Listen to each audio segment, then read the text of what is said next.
Assalamualaikum warahmatullahi wabarakatuh. Bertemu lagi dengan channel Latvia Channel. Hari ini kita akan melanjutkan pembelajaran soal PPPK Guru SD 2021 kompetensi teknis persiapan tes PPPK tahap 3 beserta kunci jawaban dan pembahasan. Nomor 1, Bu Vera adalah guru kelas 3 SD. Di dalam kelasnya ada 3 peserta didik yang belum bisa membaca.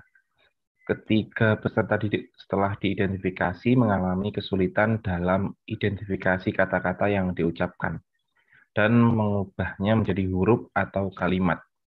Kesulitan belajar ini disebut A. Diskalkulia, B.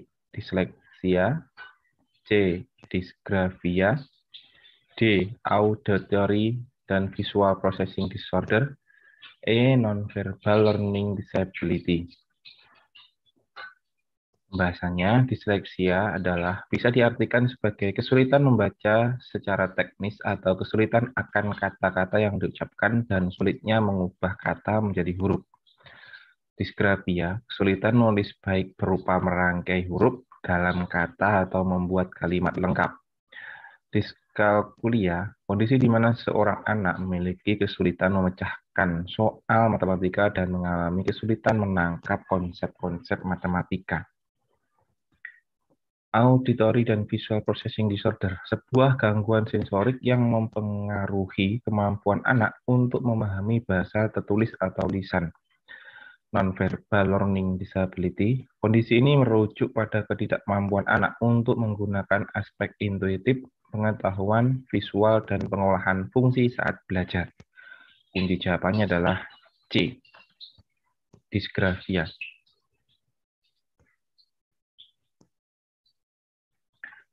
Nomor 2, keuntungan dari pembangkit listrik tenaga air terkait dengan pelestarian alam kecuali A. Ramah lingkungan, B. Merupakan energi yang dapat diperbarui, C. Tidak menyebabkan polusi, D. Mengurangi efek rumah kaca, E. Meningkatkan kadar oksigen pada lingkungan. Pembahasannya, manfaat PLTA air ya, bukan angin, terkait pelestarian alam adalah 1. Ramah lingkungan, 2. Merupakan energi yang dapat diperbarui, 3. Tidak menyebabkan polusi, 4. Mengurangi efek rumah kaca. Dan ini yang ditanya adalah kecuali, jadi jawabannya adalah E. Meningkatkan kadar oksigen pada lingkungan. Nomor 3. Dalam percobaan menggosokkan penggaris plastik pada rambut atau kain bol, lalu mendekatkannya pada potongan kertas. Ketika potongan kertas tertarik ke arah penggaris dan seakan menari-nari. Perubahan energi apa yang terjadi? A. Energi gerak menjadi energi kinetik. B. Energi gerak menjadi energi listrik. C. Energi gerak menjadi energi magnet. D. Energi listrik menjadi energi magnet. E. Energi magnet menjadi energi gerak. Pembahasannya, reaksi rambut kering dan penggaris plastik. Saat kita menggosokkan sisir atau penggaris listrik ke rambut yang kering, benda itu mendapatkan muatan listrik, teman-teman. Karena muatan listrik itulah sisir atau penggaris plastik jadi bisa menggerakkan kekuatan pada kertas dan menariknya mendekat. Muatan ini disebut listrik statis. Jadi perubahan energinya adalah energi gerak saat menggosokkan penggaris ke rambut menjadi energi listrik. Kunci jawabannya adalah B. Energi gerak menjadi energi listrik. Nomor 4. Peristiwa yang menyerupai prinsip percobaan menggosokkan penggaris plastik dengan rambut adalah A. Dinamo sepeda yang menghidupkan lampu, B. Lampu senter yang dihubungkan baterai, C. Televisi yang dipasangkan pada aliran listrik, D. Kelistrikan mobil dengan aki, E. Terjadinya petir. Jadi gerak menjadi listrik. Nah, di mana di sini? Kunci jawabannya, peristiwa listrik statis contohnya percobaan menggosokkan penggaris plastik ke rambut dan terjadinya petir. Listrik dinamis contohnya dinamo sepeda yang menghidupkan lampu-lampu senter yang dihubungkan baterai. Televisi yang dipasang pada aliran listrik, kelistrikan mobil dengan aki. Kunci jawabannya adalah A. Ini kalau peristiwa listrik penggaris tadi listrik statis ya, listrik statis, listrik dinamis, dinamo. Jawabannya adalah E. Terjadinya petir.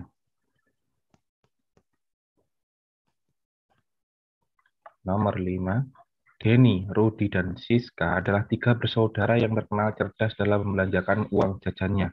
Mereka selalu membeli barang sesuai dengan kebutuhannya. Prinsip hemat tersebut sudah tertanam pada dirinya sejak kecil. Misalkan saja kemarin sore Denny berbelanja di toko Mekar bersama kedua saudaranya. Ia membeli 2 pensil dan 1 penghapus seharga Rp7.000. Sementara Rudy hanya membeli 3 pulpen dan 2 pensil seharga Rp7.000. Siska memberi 5 pulpen dan 2 penghapus seharga Rp11.000. Perilaku hidup hemat yang dilakukan Denny, Rudy, dan Siska termasuk pengamalan Pancasila ke 1, 2, 3, 4, atau 5.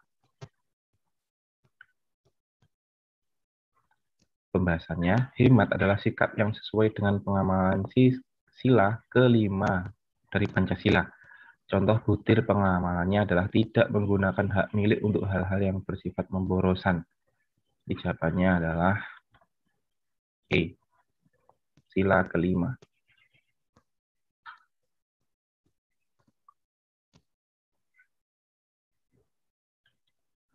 Alasan mengapa bintang emas dijadikan lambang sila ke-1 Pancasila adalah A. Bintang emas melambangkan 5 agama yang hidup dan tumbuh berkembang di Indonesia.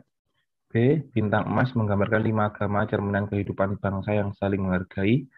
C. Bintang emas menggambarkan cahaya dari Tuhan untuk semua manusia. D. Bintang emas adalah simbol keagamaan yang merupakan identitas bangsa Indonesia. E. Bintang emas adalah simbol negara Indonesia melindungi kebebasan dalam beragama.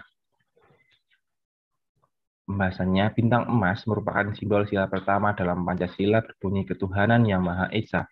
Lambang bintang tersebut memiliki makna sebagai sebuah cahaya, yaitu yang dipancarkan oleh Tuhan Yang Maha Esa kepada umat manusia. Kemudian latar belakang hitam pada lambang bintang emas tersebut menggambarkan warna alam, berkah dari Tuhan yang menjadi sumber segalanya di muka bumi ini. Jadi jawabannya adalah C. Bintang emas menggambarkan cahaya dari Tuhan untuk semua manusia.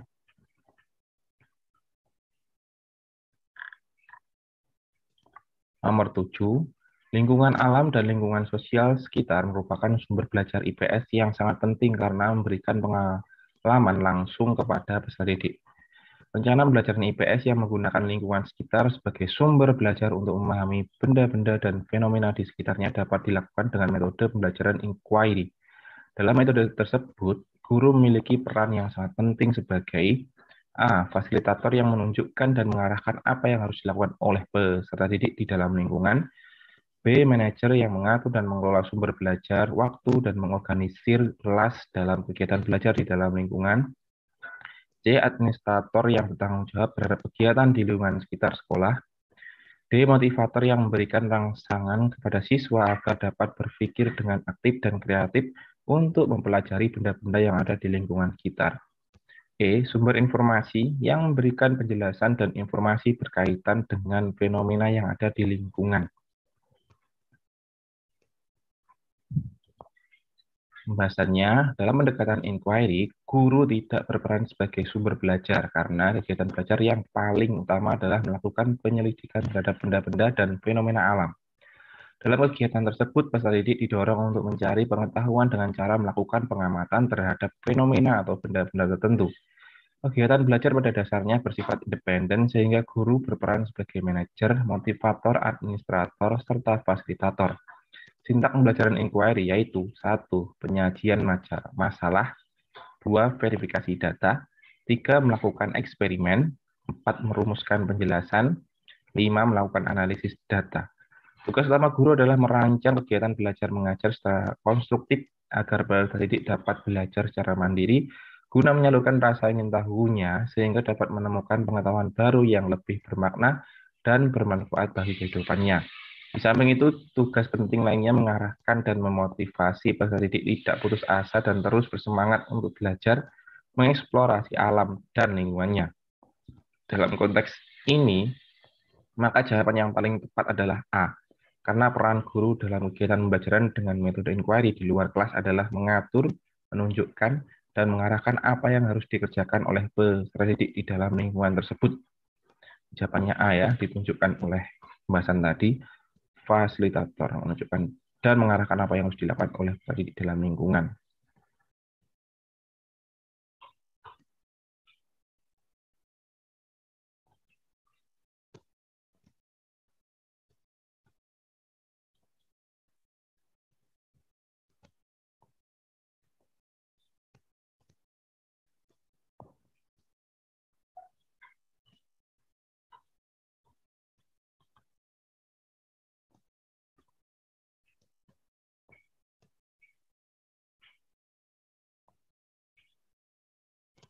Oke, nomor 8. Arti rantai pada lambang sila kedua Pancasila adalah A. Rantai melambangkan keterikatan yang kokoh antar warga negara. B. Rantai melambangkan pria dan wanita yang saling terikat dan berhubungan timbal balik. C. Rantai yang kokoh adalah wujud persatunya Indonesia dalam bingkai persatuan Indonesia. D. Rantai melambangkan berputarnya keadilan dari rakyat oleh rakyat untuk rakyat. Rantai adalah wujud hukum yang harus dipatuhi setiap warga negara untuk menciptakan keadilan yang hakiki.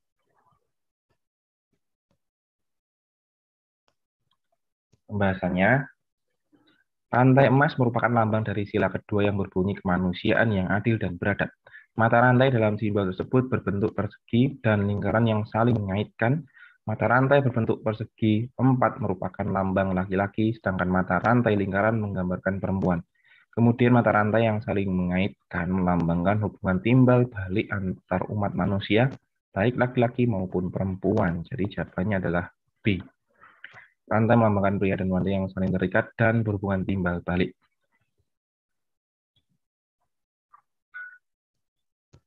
Nomor 9. Padi pada lambang sila kelima Pancasila melambangkan A. Kemakmuran, B. Pangan, C. Sandang, D. Keadilan, E. Keadilan hukum. Pembahasannya, padi dan kapas merupakan simbol sila kelima atau terakhir yang berbunyi keadilan sosial bagi seluruh rakyat Indonesia. Padi dan kapas melambangkan dua hal yang dibutuhkan manusia demi bisa bertahan hidup. Padi melambangkan ketersediaan makanan, sementara kapas ketersediaan pakaian. Dengan adanya ketersediaan pangan dan pakaian, manusia akan bisa bertahan dan hidup dengan nyaman. Jadi setiap warga Indonesia berhak atas pangan dan sandang secara adil dan setara tanpa membeda-bedakan. Terpenuhinya pangan dan sandang merupakan syarat suatu negara dianggap sejahtera. Kunci jawabannya adalah B. Pangan.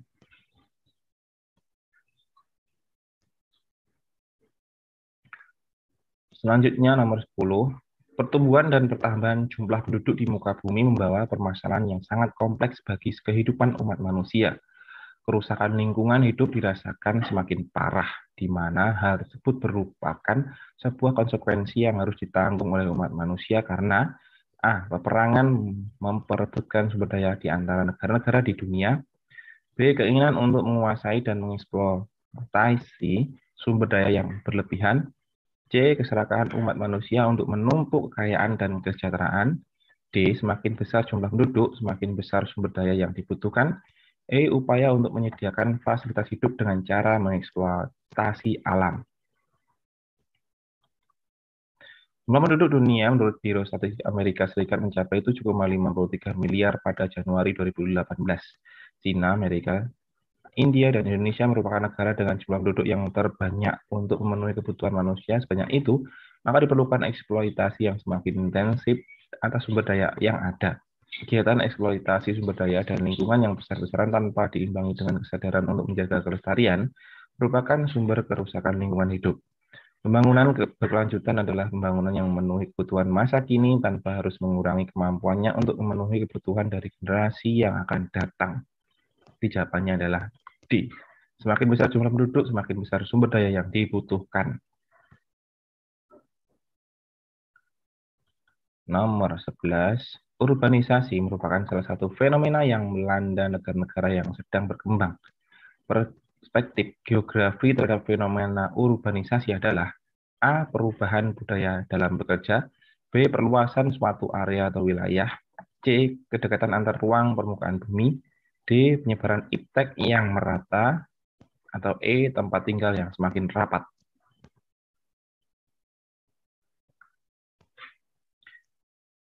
Menurut The Bridge, seperti dikutip Daljoni 1984 bahwa setidaknya ada 7 pengertian urbanisasi, diantaranya pertumbuhan persentase penduduk yang bertempat tinggal di perkotaan baik secara mondial, nasional, maupun regional. 2. Berpindahnya penduduk ke kota-kota dari pedesaan. 3. Bertambahnya penduduk bermata pencarian non-agraris di pedesaan. Tumbuhnya suatu pemukiman menjadi kota. Mekarnya atau meluasnya struktur artefasial morfologis suatu kota di kawasan sekelilingnya. 6. Meluasnya pengaruh suasana ekonomi kota ke pedesaan. Dan 7. Meluasnya pengaruh suasana sosial, psikologis, dan kultural kata pedesaan. Ringkasnya, meluasnya nilai-nilai dan norma-norma kota ke kawasan luarnya. Jawabannya adalah B. Perluasan suatu area atau wilayah.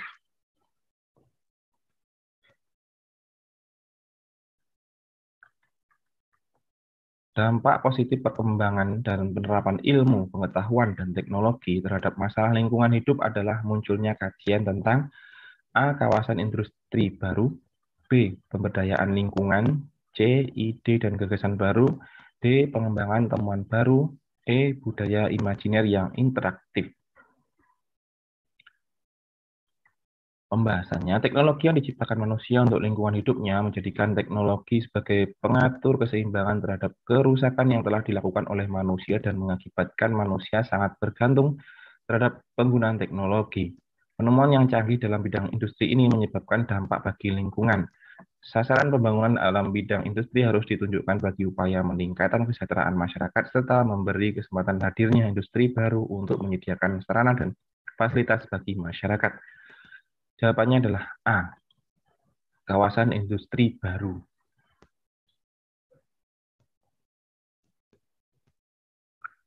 Nomor 13. Bangsa Indonesia merupakan bangsa yang majemuk dengan berbagai suku bangsa, bahasa, tradisi, dan budayanya. Kemajemukan suku bangsa di Indonesia dipengaruhi oleh faktor-faktor berikut. A. Persatuan kondisi geografis, letak kepulauan. B. Solidaritas, letak kepulauan, iklim. C. Integrasi keadaan geografis. D. Integrasi, solidaritas, kondisi geografis. E. Geografis, kultur setempat, adat istiadat. Kondisi geografis Indonesia yang berupa kepulauan yang dipisahkan oleh laut dan selat kemungkinkan penduduk yang menempati pulau itu tumbuh menjadi kesatuan suku bangsa yang terisolasi dengan yang lain.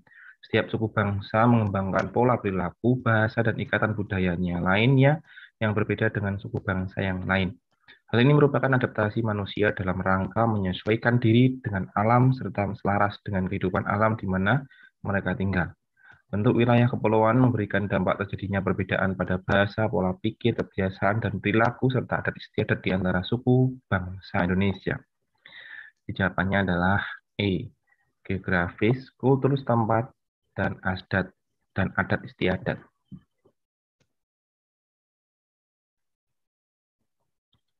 Nomor 14. Perilaku yang sesuai untuk menanggulangi hambatan dan gangguan dalam membangun integrasi nasional pada era global adalah A. Selalu memakai barang produksi dalam negeri. B. Mempelajari semua budaya daerah yang beraneka ragam. C. Berpartisipasi menggalang persatuan dan kesatuan dalam kemajemukan. D. Menolak menggunakan barang-barang yang diimpor dari negara lain. E. Selalu menggunakan bahasa Indonesia dalam setiap pergaulan dengan orang lain. Pembahasannya, pilihan sikap selalu memakai barang produksi dalam negeri dan menolak menggunakan barang-barang yang diimpor dari negara lain merupakan bagian dari sikap menghargai karya anak bangsa. Sedangkan sikap selalu menggunakan bahasa Indonesia dalam setiap pergaulan dengan orang lain serta mempelajari semua budaya daerah yang beraneka ragam menunjukkan dimensi masyarakat multibudaya yang menjadi karakter bangsa Indonesia. Tetapi belum ada penekanan pemaknaan pentingnya mempromosikan sikap memperkuat kesatuan dan persatuan bangsa. Dengan demikian, jawaban C adalah yang paling tepat. Berpartisipasi menggalang persatuan dan kesatuan dalam kemajemukan.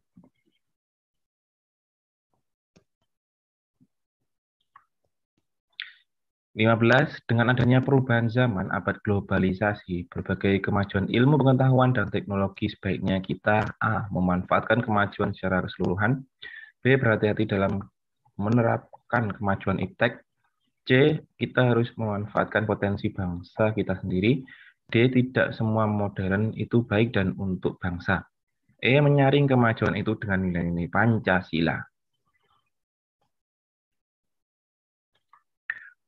Pembahasannya, globalisasi merupakan fenomena mendunianya suatu peradaban yang saat ini adalah mendunianya peradaban atau kebudayaan barat.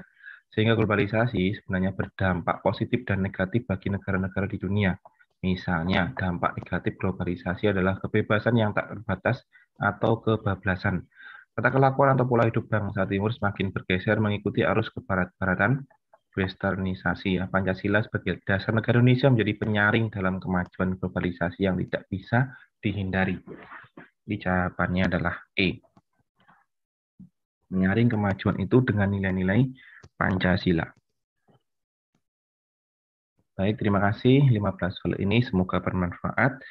Sampai jumpa di video selanjutnya. Mohon maaf bila ada salah-salah kata. Saya akhiri. Wassalamualaikum warahmatullahi wabarakatuh.